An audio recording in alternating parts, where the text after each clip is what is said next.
Hello everyone, good morning all of you. आप सभी लोगों का हमारे official YouTube channel Nishant GS research centre में स्वागत है। डियर स्टूडेंट्स, ये हमारा जो है लेक्चर सेकंड होगा अल्टरनेटिंग करंट्स का। और आज हम लोग जो है एक बहुत ही प्यारा सा टॉपिक एवरेज वैल्यू पढ़ेंगे। Average value of currents.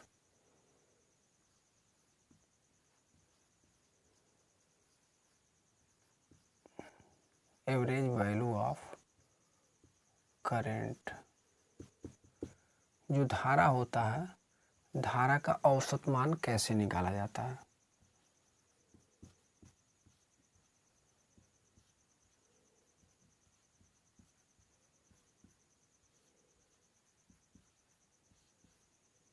बहुत ही इम्पोर्टेंट टॉपिक है, अच्छे से समझिएगा।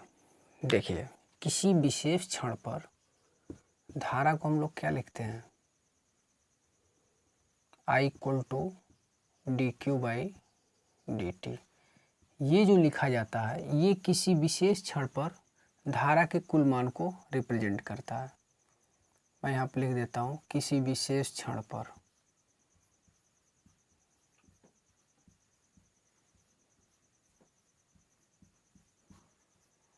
इसको आप बोलते हैं इंस्टैन्टेनियस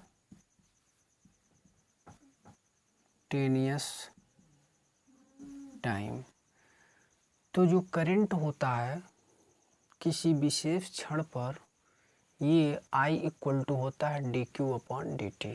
क्लियर है?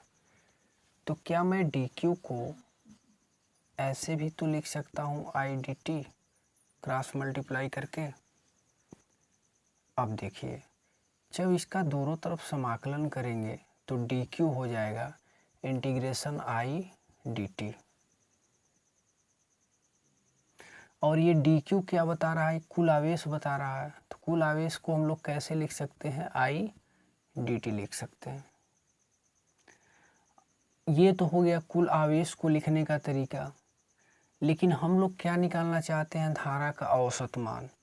तो जब आई एवरेज निकालेंगे, आई एवरेज यानी धारा का औसत मान, मैं यहाँ लिख देता हूँ धारा का औसत मान। तो जब धारा का औसत मान निकाला जाता है आई एवरेज, तो वहाँ पे आप क्या लिखेंगे, आई इक्वल टू क्या होता है, I equal to Q by T होता है। तो कुल आवेश वहाँ पे लिया जाता है और कुल समय लिया जाता है। तो कुल आवेश को क्या लिख रहा है, I D T integration I D T. और कुल टाइम को क्या लिखेंगे, इंटीग्रेशन डी टी। तो अगर आपको धारा का औसत मान निकालना है तो इस फार्मूले का आप यूज करेंगे। ये जो फार्मूला है ये आपको धारा का औसत मान निकाल के देगा। अब यहाँ पे ध्यान देने योग्य बात है, इम्पोर्टेंट, कि यदि एक पूर्ण साइकिल के लिए देखा जाए, एक पूर्ण चक्कर के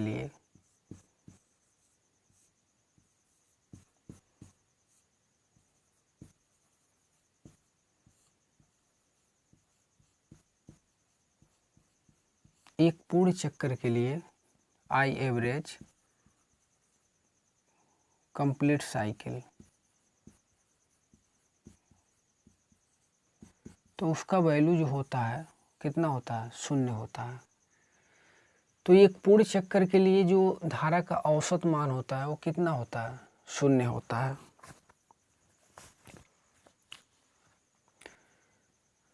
औसत मान को कुछ लिखने का और भी सिंबल है। आप ऐसे भी धारा के औसत मान को लिख सकते हैं, इस प्रकार से भी आप सिंबल में लिख सकते हैं धारा के औसत मान को। ये भी एक लिखने का एक तरीका है। तो एक कंप्लीट साइकिल के लिए जो करंट्स का जो औसत मान होता है वो 0 होता है।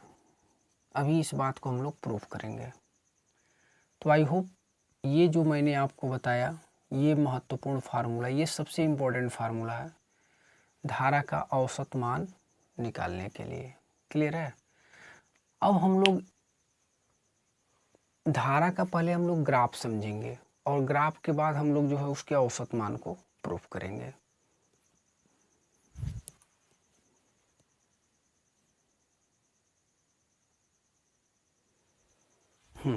देखिए, अब मैं आपको बताने चल रहा हूँ कि जो ग्राफ होता है वो एसी का वो किस प्रकार से होता है। पहले तो ये जान लीजिए कि जो प्रत्यावर्ती धारा का समीकरण होता है, अल्टरनेटिंग करंट इक्वेशन, वह होता है I बराबर I0 साइन ओमेगा टी। ये हमारे पिछले लेक्चर में जिसने भी देखा होगा तो उसे पता लग गया होगा कि I बराबर I0 साइन ओमेगा टी कैसे मिल के आता है। क्लियर है। अब सबसे बड़ी बात, हम लोग I बराबर I0 साइन ओमेगा टी का ग्राफ कैसे रिप्रेजेंट करते हैं। ग्राफ तो हम लोगों ने पढ़ लिया कि भाई ग्राफ ऐसे होगा, लेकिन कैसे बनेगा यह, इसे हम लोग पहले देख लें।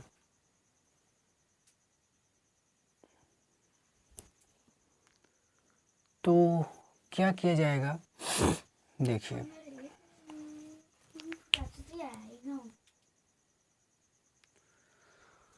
तो ये जो I बराबर I0 साइन ओमेगा टी होता है, इसके लिए हम लोग ग्राफ खींचते हैं। तो यहाँ पर मैं लिख देता हूँ graph of AC। Alternating currents के लिए जो ग्राफ होगा वो किस प्रकार से होगा। तो ये जो ओमेगा टी आप देख रहे हैं, इसे हम थीटा मान लेते हैं। चलिए देखिए कैसे।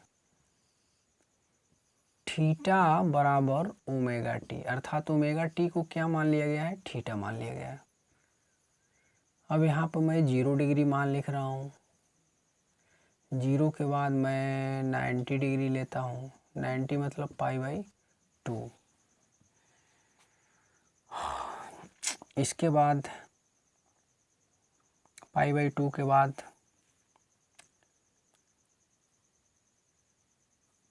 पाई लेता हूँ 180 डिग्री। इस पर देखते हैं कितना उसका मान होता है। फिर जो है 3π/2 यानी 270 डिग्री पे देखते हैं कितना उसका वैल्यू आ रहा है। और फिर जो है 2π अर्थात 360 डिग्री। तो इन सभी मानों पे थोड़ा सा मैं एक बार देख लेता हूँ कि वैल्यू क्या आने वाली है साइन की, और फिर इसके हिसाब से हम लोग ग्राफ को ट्रेस करते हैं। तो देखिए, साइन 0 का मान 0 होता है, साइन 90 का मान 1 होता है, साइन 180 का मान 0 होता है, और 270 का मान -1 होता है, और 360 का क्या हो जाता है, 0 हो जाता है। तो ये जो प्रत्यावर्ती धारा का समीकरण है I बराबर I0 साइन ओमेगा टी, जहाँ पर ओमेगा टी को यदि आप थीटा मान ले रहे हैं तो भिन्न भिन्न बिंदुओं पर ये पॉइंट्स आपको मिलेंगे। चलिए इस पर ग्राफ हम लोग खींचते हैं। तो ग्राफ जब हम लोग खींचेंगे तो इसे मैं यक्स अक्ष नाम दे देता हूँ। यक्स एक्सिस है, और ये क्या है, वाई एक्सिस है, वाई एक्सिस। अच्छा, तो देख रहे हैं कि ये पहले इसे मैं 0 मान लेता हूँ। ये 0 डिग्री यहाँ बता रहा है। यहाँ जो मैं एक डॉट खींच रहा हूँ ये π/2 है, और ये पाई को रिप्रेजेंट कर रहा है, और ये 3π/2 को, और ये 2π को। इन 4 बिंदुओं को मैंने निकाला है। 4 नहीं, एक इसको लिया जाए तो 5 बिंदुओं को, 1 2 3 4 5, इस 5 बिंदुओं पर मैं ग्राफ खींच रहा हूँ। ध्यान से देखिए, 0 डिग्री पे 0 था यानी यहाँ था। ऊपर जानते हैं मान आप धनात्मक होता है प्लस भी, और नीचे की साइड में माइनस भी होता है, और इधर क्या होता है, इधर जो मान होता है वो प्लस भी में होता है, तो जानते ही हैं। अब देखिए इसमें क्या होगा। π/2 पे हम लोग देख रहे हैं मान जो है +1 है, +1। तो मान लेते हैं वाई एक्स पे यहाँ 1 होगा, और इसके सामने 1, ये वो बिंदु कहाँ होगा, यहाँ पर होगा। क्लियर है। अच्छा, पाई पर अगेन वह कितना मिला है, 0 मिला है, तो वह यहाँ पर आ जाएगा। 3π/2 पर कितना है -1, तो -1 नीचे आएगा। इधर मान लेते हैं यहाँ पर -1 है y एक्सिस पे इसके सामने, और यहाँ वो पॉइंट्स होगा, और 2π पे अगेन क्या हो गया, 0 हो गया। तो अगर इस ग्राफ को मैं मिलाऊं तो आप देख रहे हैं कुछ ऐसे जा रहा है और इससे होता हुआ इस प्रकार से ऐसे मूव कर रहा है। तो इसीलिए कहा जाता है कि जो AC का जो ग्राफ होता है AC का, वो कुछ इस प्रकार से होता है। क्लियर है? अब आपको समझ में आ गया होगा कि ये AC का ग्राफ हम लोग कैसे निकालते हैं। और AC को जो लिखने का सिंबल होता है, इसीलिए इस प्रकार से लिखते हैं AC को। AC सोर्स है यह। क्लियर है? यहाँ पर प्लस माइनस नहीं दिखाया जाता है, क्योंकि यह पहले हाफ चक्कर में आप देख रहे हैं प्लस है और दूसरे हाफ चक्कर में क्या है, माइनस है। इसीलिए यह अल्टरनेटिंग करंट भी बोला गया इसको, क्योंकि यह प्रत्येक क्षण अपने मान को बदलता रहता है। आप देख रहे हैं आधे चक्कर में आप प्लस साइन के साथ है और आधे चक्कर में माइनस साइन में है, और जब यह कंप्लीट चक्कर करता है तो इसका जो एवरेज होता है वो 0 आ जाता है। इसलिए मैंने ऊपर आपको बताया कि आई एवरेज जो होता है वह कंप्लीट साइकिल के लिए उसका मान कितना होता है, 0 होता है। कंप्लीट साइकिल कब होगा, यह देखिए ऊपर आधा चक्र और ये आधा चक्र, दोनों जब मिलेगा तो एक कंप्लीट साइकिल हो जाएगा। ठीक है? और कंप्लीट साइकिल के लिए प्रत्यावर्ती धारा का जो औसत मान होता है वो 0 होता है। तो ये रहा इसका ग्राफ प्रत्यावर्ती धारा का। क्लियर है? और जो DC सोर्स होता है उसका ग्राफ भी थोड़ा सा मैं आज आपको यहीं पे बता देता हूँ। DC सोर्स का जो ग्राफ होता है वो इस प्रकार से होता है, या तो ऊपर रहेगा ऐसे, या तो नीचे की साइड में रहेगा, एक ही दिशा में रहता है, या तो वह प्लस में रहेगा या तो माइनस में रहेगा। क्लियर है? तो यही डिफरेंट भी होता है एक्चुअल में दोनों में, AC में और DC में। लेकिन हम लोग ग्राफ की बात करें तो ग्राफ आप ऐसे खींचिएगा। अब इसके बाद मैं आपको बता रहा हूँ कि प्रत्यावर्ती धारा का औसत मान हम लोग कैसे निकालते हैं।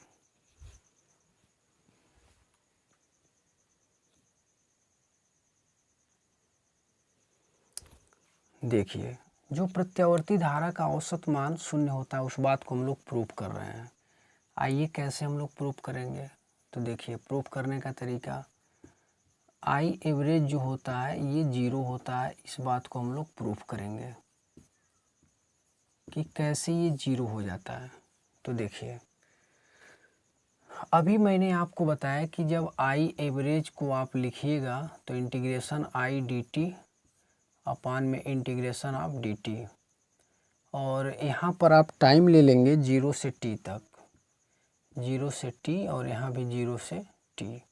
अब ध्यान से देखिए, इंटीग्रेशन 0 से t और i का मान अभी आप पढ़े हैं कि जो i होता है वो I0 साइन ओमेगा t होता है। तो ये जो i है इसके जगह हम लोग I0 साइन ओमेगा t रख देते हैं और इंटीग्रेशन dt।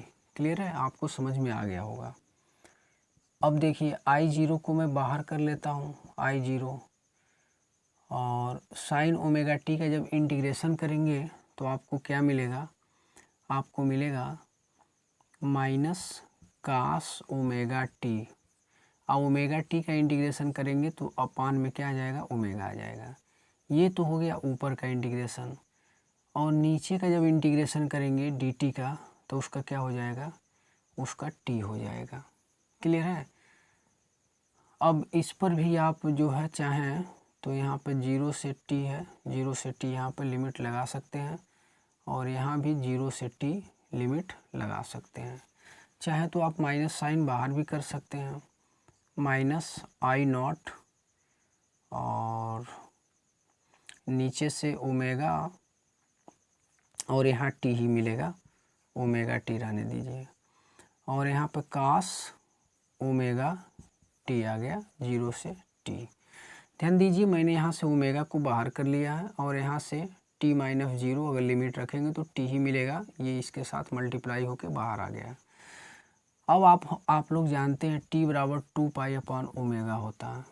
t बराबर क्या होता है, 2π अपान ओमेगा होता है। तो ये मान ये 11 में आप 11 में आप इसको पढ़े होंगे कि जो टाइम के लिए जो संबंध होता है ओमेगा से वो 2 पाई/ओमेगा होता है। क्लियर है? तो ये मान हम लोग ले आकर के रखेंगे तो -I0/ओमेगा, यहाँ पे भी आप 2 पाई/ओमेगा रख सकते हैं। ओमेगा से ओमेगा कैंसिल आउट हो जाएगा और यहाँ पे देखिए cos ओमेगा, और t की जगह क्या रखेंगे? t की जगह तो पहले आप लिमिट रख दीजिए ना, तो ओमेगा t माइनस एक बार काफ जीरो का मान क्या होगा? यहाँ पर काफ जीरो ही लिख देते हैं, लिमिट एक बार यूज कर लेते हैं, उसमें क्या दिक्कत है। तो अब आगे देखिए इधर क्या मिलने वाला है, -I0/2 पाई बचा, और यहाँ पे देखिए cos ओमेगा, और t की जगह मैं वहाँ से लिख सकता हूँ 2 पाई/ओमेगा, अब माइनस काफ जीरो का मान क्या? 1, ये कट गया। तो ये सब किसका मान चल रहा है? आई एवरेज का, धारा का औसत मान निकाल रहे हैं हम लोग। तो यहाँ से देखिए -I0/2 पाई, और ये cos 2 पाई -1, और cos 2 पाई का मान कितना होता है? 1 होता है। तो कितना हो गया? -I0/2 पाई और 1 - 1 यानी 0, यानी कंप्लीट क्या आ जाएगा? 1 - 1 0, गुणा होगा कंप्लीट 0। तो आई एवरेज जो आपको प्राप्त होगा वो कितना होगा? आई एवरेज वो आपको 0 प्राप्त हो जाएगा। तो डियर स्टूडेंट्स, इस प्रकार से हम लोग जो है आई एवरेज को फाइंड कर लेते हैं। तो आपको समझ में आ गया होगा। देखिए यहाँ पे थोड़ा सा आपको दिक्कत आया होगा जब मैंने साइन ओमेगा टी, मैं समझ सकता हूँ अगर बायो के स्टूडेंट हैं आपको थोड़ा सा दिक्कत होगा, वरना आप मैथमेटिक्स के स्टूडेंट हैं तो आपको कोई भी दिक्कत इसमें नहीं होगा। तो मैं सूत्र लिख देता हूँ आपको कि integration sine x D x रहता है, तो इसका फार्मूला होता है -cos x, और वही फार्मूला मैंने यहाँ पे लगाया है साइन ओमेगा टी का -cos ओमेगा टी, और यहाँ जो कांस्टेंट है नीचे आ जाता है। बाकी सभी चीज़ें ऐसे हैं, इसको बाहर कर लिया गया, टी के साथ मल्टीप्लाई होकर यहाँ पर टी का मान रख दिया गया 2 पाई/ओमेगा।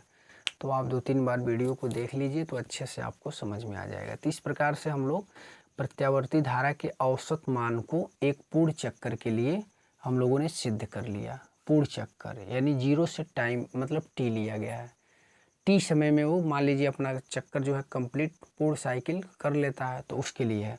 अब मान लीजिए आधे चक्कर के लिए हम लोग इसको कैसे निकालेंगे, तो आधे चक्कर के लिए भी मैं आपको प्रूफ करके दिखा देता हूँ।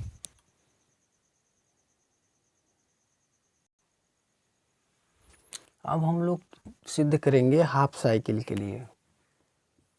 आई एवरेज हाफ साइकिल, तो हाफ साइकिल के लिए जो होता है वह है आपका जो होता है 2I0/पाई, 2I0/पाई। यह अर्ध चक्कर के लिए ये मान होता है। यहाँ पर मैं ऐसे लिख दूँ अर्ध चक्कर, आई एवरेज अर्ध चक्र के लिए। तो हम लोग निकालेंगे आई एवरेज अर्ध चक्र के लिए। तो देखिए आई एवरेज इक्वल टू, अभी आप फार्मूला पढ़े हैं कि आई डी टी अपान में इंटीग्रेशन ऑफ डी टी, ये होता है एवरेज निकालने का फार्मूला। कई बार इसका यूज आएगा, आप इसे दिमाग में बैठा लीजिए कि कभी भी औसत मान निकालने के लिए आपको पूछे तो औसत मान, प्रत्यावर्ती धारा का जो औसत मान का फार्मूला होता है यही होता है। ये कैसे आया मैंने आपको शुरू में इस बात को अच्छे से समझाया है। तो आधे चक्र के लिए, तो यहाँ पर मैं लिख दे रहा हूँ आधे चक्र के लिए, आधे चक्र के लिए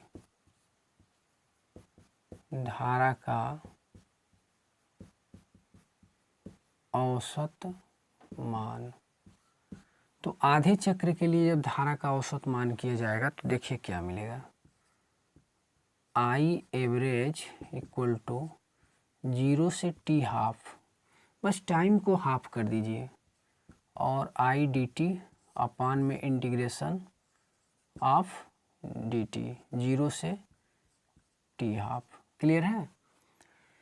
अब देखिए क्या होगा, 0 to टी हाफ, आई का मान आप I0 sine omega T D T, ये पुट कर दीजिए और 0 से टी हाफ और ये डी टी हो जाएगा। अच्छा, अब आई नॉट को आप क्या करिए, बाहर कर लीजिए और साइन ओमेगा टी का इंटीग्रेशन कर दीजिए। तो साइन ओमेगा टी का इंटीग्रेशन होगा, अभी भी किया गया है, माइनस कास ओमेगा टी और नीचे आपका क्या आ जाएगा, ओमेगा आ जाएगा। लिमिट लग जाएगा 0 से टी हाफ और नीचे आपको क्या मिलने वाला है, डी टी का इंटीग्रेशन क्या होगा, टी होगा और यहाँ भी आपको लिमिट लग जाएगा 0 से टी हाफ। ये बात तो थोड़ा सा यहीं पर मैं देख लेता हूँ। अब इसको आगे जब आप बढ़ाइएगा तो आई नॉट माइनस मैं बाहर निकाल लेता हूँ और इसके साथ ओमेगा भी मैं बाहर निकाल लेता हूँ। तो कास ओमेगा टी और इस पर 0 से टी हाफ और ओमेगा के साथ इस टी का मल्टीप्लाई, या यहाँ भी मैं लिमिट रख देता हूँ, टी की जगह क्या रखेंगे, टी हाफ और माइनस 0। क्लियर है? तो आपको क्या मिलने वाला है,